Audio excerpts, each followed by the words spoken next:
Man, Rooster, it's got to be 5 o'clock somewhere.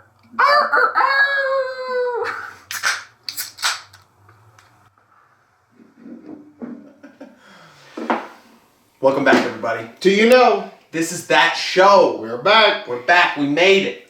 We are here. We are here. I'm Rooster. Bishop. Like you didn't know. Yeah, exactly. You didn't know. I'm loving your red tinted brew. You like my bloody beer? Yes. You like my bloody beer? I've become a beer snob. Oh yes, you've been saying you've been a little more particular about your spiciness. You like the spice in your beer. I gotta have the spicy Bloody Mary mix in there. It's like a meal in a bottle. Dude, and that's what it's been like with the amount of pho I have been eating. And every time I'm like, a little bit more sriracha. And you know what? Maybe this time I'll throw a jalapeno in there. So like now it's just like getting spicier and spicier every time I have one. It's so good. And so the backstory on this is that years ago, I brought this topic up with him about eating pho. And he had never had pho. Which is Vietnamese noodles and soup, if you don't know. So... And he was like, yeah, I don't know about that. Yeah, it doesn't really seem like me. I don't know about that. So now his significant other has introduced you. Yes. And actually taken you, and now she's turning you into a crack addict. Yes, exactly.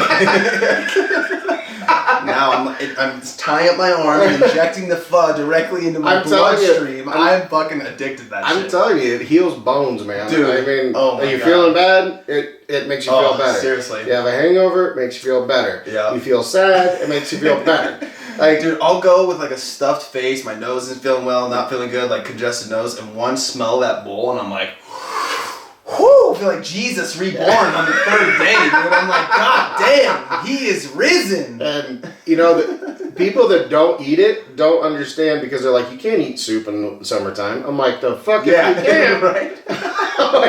Because I'm telling you, when that bowl hits you and you got all your garnishment, and if you had egg rolls or spring rolls before, and then if you're having the coffee or the boba afterwards as like a dessert. Yeah. It's a whole experience. The first time the boba, too, threw me so off. I was like, what is this? And Megan ordered it, and I took a sip, and those little gelatin balls, like, in my mouth, I was like, what? This is so weird. And then I was like, I've grown to love it. As my youngest would say, they're called bunny balls. Bunny balls. He's gotta have his bunny balls. Gotta have my bunny balls. Yeah, seriously though. Yeah, and I've upgraded from smalls to medium to huge. And if you've ever been to a pho place, the large bowls are fucking massive. Oh yeah, they are like two of my heads could fit in the bowl. Well, and then so you watch these food shows, and you see like these challenges. So there's one in the Springs. It's like right off of I think it's off Academy or something. I don't remember, but. No, it's off of Powers. But I did it. I beat it. Damn. I was in a coma for 5 hours. I mean, literally, it's like... It was a pho food challenge? It's a pho challenge. Damn. It was like 1.5 pounds of meat, 1.5 pounds of noodles. Wow. You got like 3/4 gallon of freaking broth. Damn. You have to do it within 45 minutes or an hour or something. Wow. It comes out in this giant... I mean, it looks like a toilet bowl that they just put in front of you. Yeah, sure. Yeah. And, you know, and this is where it pays to, like, read the fine print when you do a challenge like that, is because I didn't have to actually drink the broth. I just had to finish the noodles and the meat and everything. And you drank the whole thing. I did the whole thing. I swear to God, I was sweating that stuff out before I left. Yeah, I'm sure. Like, seriously. Because that stuff swells inside of you. And you are so full for like 2-3 hours. Even when I'm sitting there, like, I'm so full, I can't have one more bite. I just can't get enough of that broth, dude. That broth is so good. I know. My dad was saying maybe it's like MSG, like that's in it or something, or which is a natural chemical, so it's not, but it's supposed to be super addictive and salty or whatever. It's an intensifier, just like salt, but it's like it's a little more potent than salt. Yeah. Oh my God, dude. I'm a pho addict officially. I can't go 2 days without being like. And that's what I'm saying is like our little area that we're in, we don't have one. If somebody opened one, like it would take a little time to take off. But you know that's the same adversity that crack addicts have to and crack dealers have to get over. Is like it takes a little time, and then your customer base. Yeah, and then they just come. Yeah. They're just like. I gotta have it. Right. I don't know what. But it's exactly like you said. Like the first time I had it, I was like, yeah, it's good. I mean, it's noodles, and like, yeah, it's good. Like, I enjoyed it. And then a couple of days later, you're like, God, I'm fucking hungry for something. Like, what is it? What am I, like, really craving? And you're like, pho. I need some pho. And you go back, satisfy the urge, like, yeah, that was good. But by the third or fourth or fifth time you go, like, I have dreams about pho. Like, I'm literally dreaming about swirling those white noodles around in the soup, and I'm like, I'm fucking crazy. I gotta get my shit together because I'm losing my mind over this. Yeah. And it's been so good. I'm so bad at it. It's like, I'll order a specific bowl combination, right? And then I'll add other meats onto the side. Oh, yeah. And I'll add it in as I'm eating. Oh. And they always look at me like, well, you could have just got this. And I'm like, no. I want to enjoy each one separately. So I'll start with this, and then I'll bring the meatballs or some extra steak or some extra tendon in. And it's like, I got to have it. Yeah. When they're like, what's wrong with you, white boy? Something's wrong with you. See, I'm still really bad about always getting the same thing, but it's because I love it so much. So I normally just get the... Don't order the chicken. Okay, good to know. Don't order the chicken. Good to know. If you want Campbell's chicken soup, then you just order Campbell's chicken. You know, go to the store and get it. You know? Yeah. Don't get the chicken and noodles. Most of the time, I just get the round ice steak in there with the noodles, and then I branched out a time or two ago and got the round ice steak and brisket in it. It was so good. It was freaking delicious, dude. Yep. I just, so now I need to continue. You should, after this, we can talk about some suggestions for some alternate pho meals, because I've been stuck on just the round ice steak and the noodles for freaking months. So, and then speaking of restaurants, kind of segueing into this, but the expert next to me will let you know, South Park has officially reopened Casa Bonita. Did it actually open now? So they're still on limited seating because they had so many pre-reservations. I'm sure. Yeah. They had 15,000 pre-reservations. Oh my god. So that's crazy. I mean, Cliff Divers! I'm so hyped, dude. It's gonna be fucking awesome. And then when I heard how much money they invested into this restaurant, and it wasn't like they totally redid it, they refurbished it. They wanted to keep it as same original experience, yeah. Right? And I was like, you spent $40 million. $40 million Jesus. On a renovation of a restaurant. Yeah, seriously, that's been around for 20 years. Yeah, it's longer than that. I mean, really? And it's guaranteed to do one thing: give you the shits. Yeah. Give you the shits. You'll have a great time, and then you'll go home and hate life. Dude, that's awesome. Where is it? It's in Denver, obviously. Yeah, it's in Denver. Yeah, I didn't know exactly where it was, but I'm so excited to do that. But I'm like, really? I wonder if they're gonna do it like South Park, like themed almost. No. It's just 100% Casa Bonita experience. Okay, yeah. It's straight up the original experience. Wow. I'm like, these dudes are dedicated. Yeah. I mean, not that they can't afford it. Yeah. I mean, let's be real. Yeah, right. Exactly, right. You know, but I understand the frustration. It's taken them like 2 years to... Yeah, to get it. They've been working on it forever. Yeah, it seems like. And I watched this whole interview process with them where they every day, you know, when they're in town, when they're not working, and they come in and they're checking on the progress. There's a huge whiteboard that has like a punch list on it, right? And every time something gets taken off, they put something else on there because it has to be done. Oh. And it's been going on for a year. Wow. I'm like, how much money does a sopapilla cost? A sopapilla. I'm like, come on, please tell me.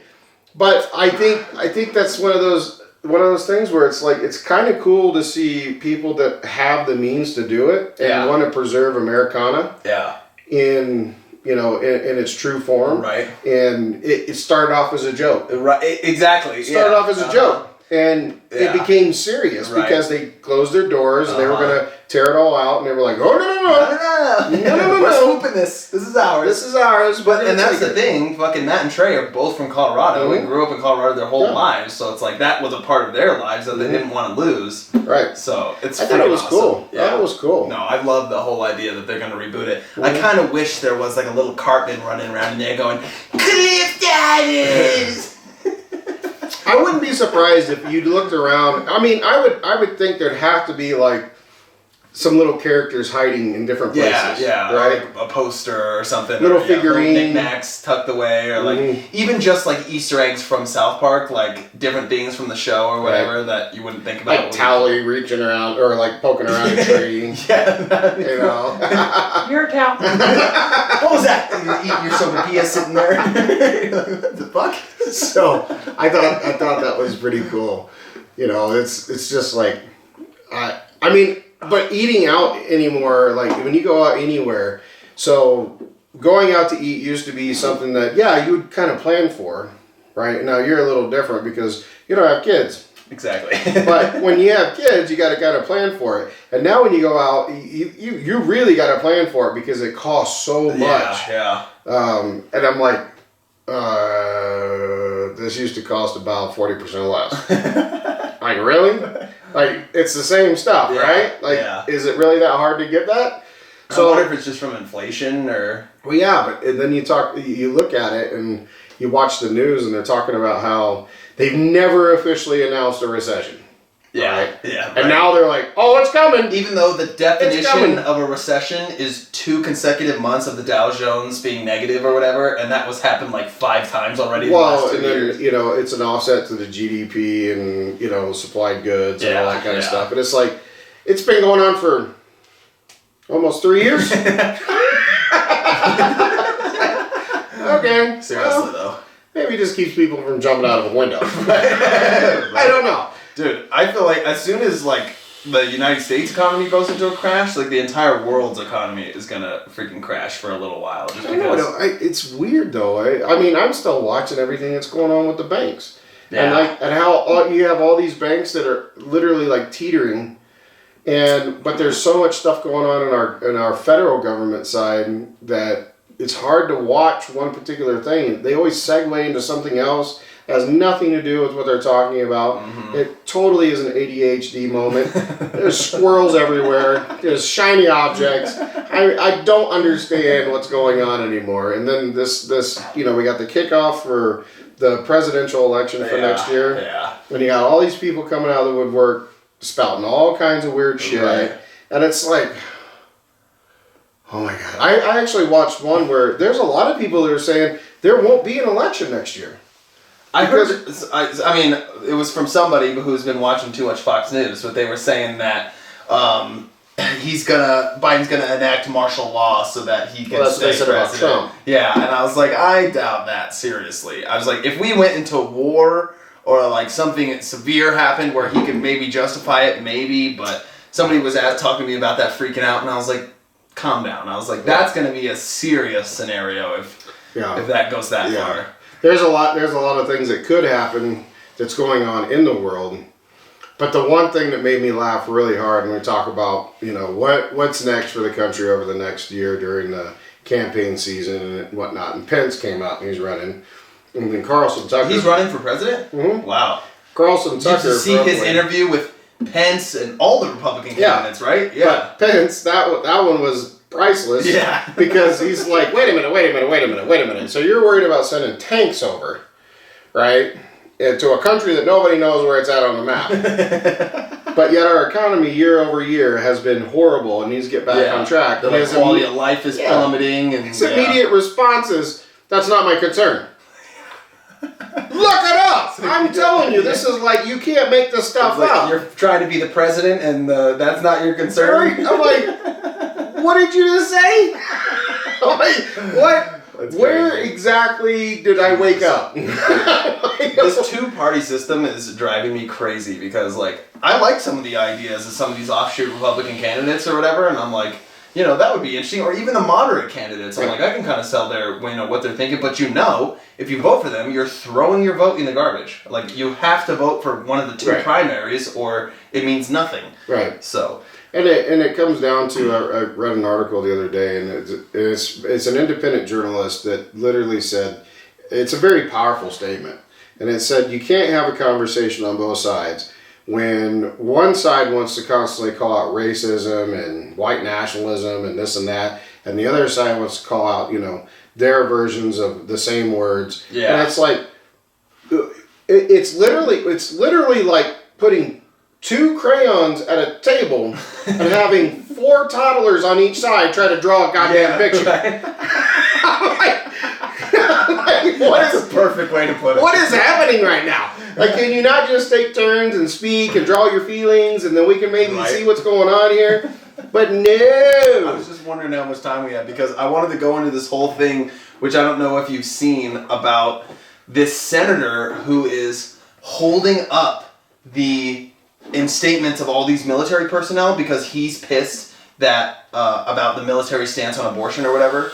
Essentially, the military made a policy that was like pro-recruitment, not pro-abortion. It was like, if we're trying to get you recruited and you need an abortion, you can fly to another state where it's legal and then come back. And this senator is so upset about that, he's blocking the reinstatement of all these military personnel. So for right now, there is no head of the Marines because he retired and he's not allowing the next guy to move up. And this is happening with multiple organizations, and he's standing his ground and not letting anything happen until, I don't even know what he fucking wants, but obviously he wants something to do about this abortion policy with the military, revoked or whatever. But he's literally, there's like dozens of vacant spots in the military because he's prohibiting people from moving up into those spots.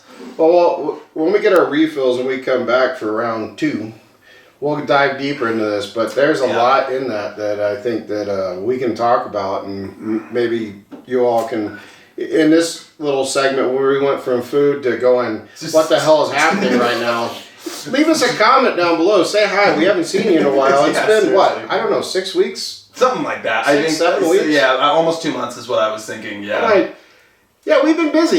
yeah. Life is literally kind of ramped up a little bit. Yeah. And at the same time, it's like, I'm tired. Right. I'm tired. And we love to do this, but God, when do we find the time? We've been spending all of our time just trying to make money. Like, we've been both just cranking out of our jobs and doing stuff, trying to survive the summer, so. Yep.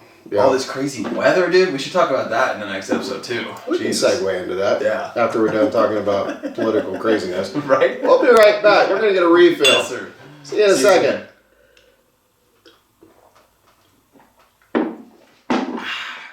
That does it for today's video, guys. Thanks for watching. Be sure to leave a like and subscribe to, that show.